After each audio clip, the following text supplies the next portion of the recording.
Hi, I'm Brielle Jackie. And I'm Jackie Breda. And welcome to the 21st episode of Voorhees Now.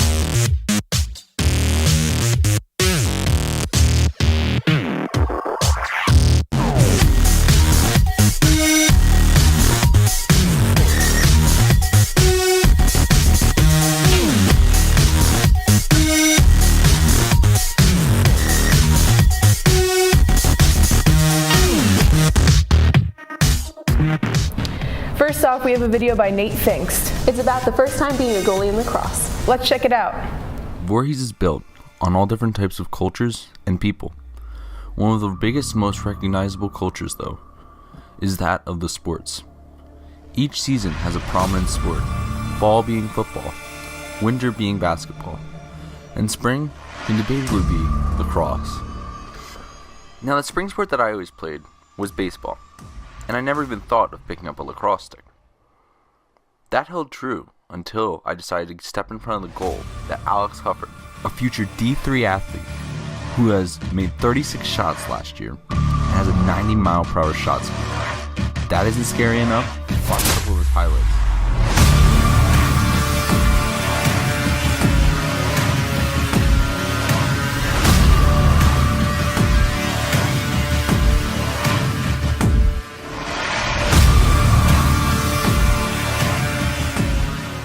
Man like that is going against a guy like this, who, well, I think the text describes me enough. Now, on the first shot, I'm not gonna lie, I was a little scared, but luckily I was able to stop it. And I stopped the next one, and even the next one. I quickly became pretty confident, and as Alex got more frustrated.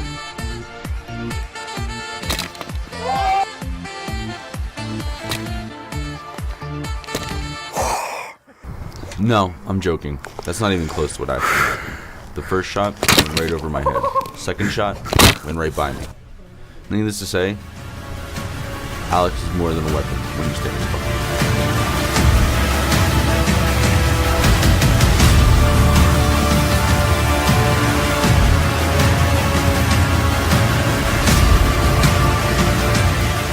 Don't actually hurt me. Oh, yes! Yes! Screw up! I still stopped it. I'm so happy. Hit my stick. Thanks, Nate. Now we have a story by Ethan Blake. It's about the mysterious slates on the side of rivers. Let's check it out. Hey Voorhees, Ethan Blake here.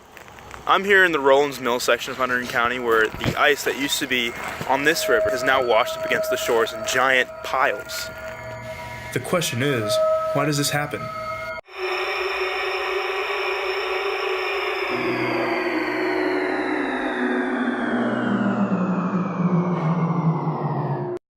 So recently the state of New Jersey was in a huge deep freeze which caused many waterways to be covered in a sheet of ice.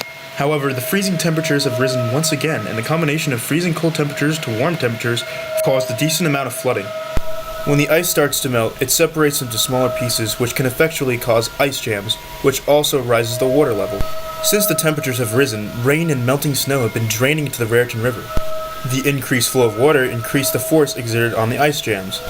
Once the force exceeded what the ice could hold back, it was transported downstream. In the case of Rollins Mills, upstream the ice sheets had formed in Sunnyside where the river is calm and straight. Flash flooding caused the broken up ice to be taken away by the torrent to Rollins Mills, where the Raritan becomes twistier and the high waters cause the ice slates to wash ashore. In certain cases this can be very dangerous and it has knocked out bridges and destroyed buildings. Ice jams and ice jam breaks are potentially fatal, but luckily, Hunterdon County has not really been affected by this latest one. From the forests of Rollins Mills and for VHSTV, I'm Ethan Blake, and this is Wolfgang. See you next time.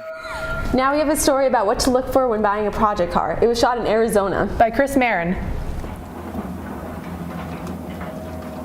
I'm Chris Marin, and I'm here in Desert Valley Auto Parts, just north of Phoenix, Arizona, one of the largest salvage yards of classic cars in the entire country. When looking for a project car, there are three things you want to keep in mind: budget, your end goal, and your willingness to learn.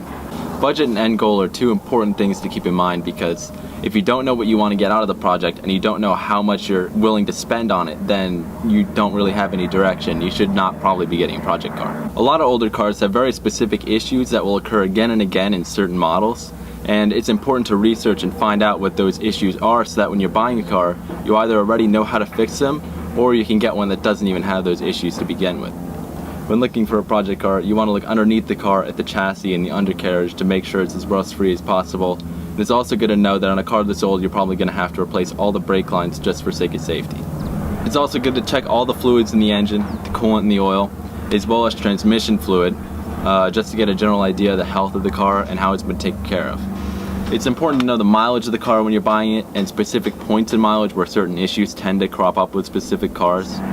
So research is a big portion of knowing what to get in a project car. It's important to know parts availability. Some cars have parts that are really tough to get and are rare and expensive, and some have really common parts that are all over the place and cheap. And that's going to make a big impact on your budget and what you're looking for. There are going to be issues that crop up that you didn't expect, and it's important to budget for that and have that in mind. There are places like this that have parts that are readily available and stacked up, and you get stripped out husks of cars like this because they've already pulled off all the valuable parts and have them for anybody that needs them. So if you're looking to get a project car, it's good to think it through, write out your plan, and budget for more than you anticipate. If you like old cars and you're willing to learn, you can really get a lot done just in your driveway with basic tools.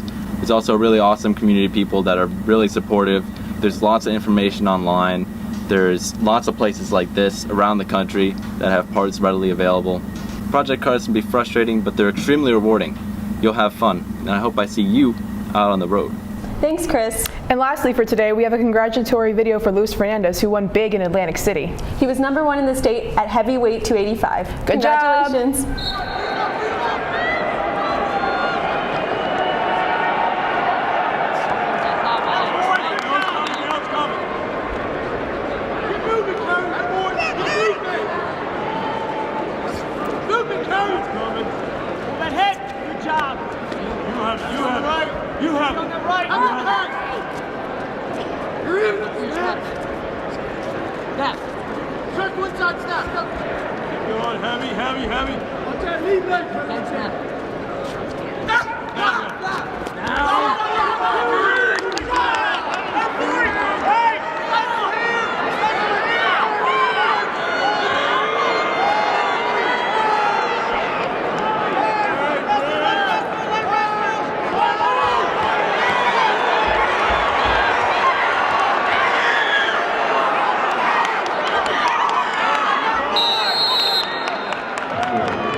And that's all we have for this week, Voorhees. Happy St. Patrick's Day.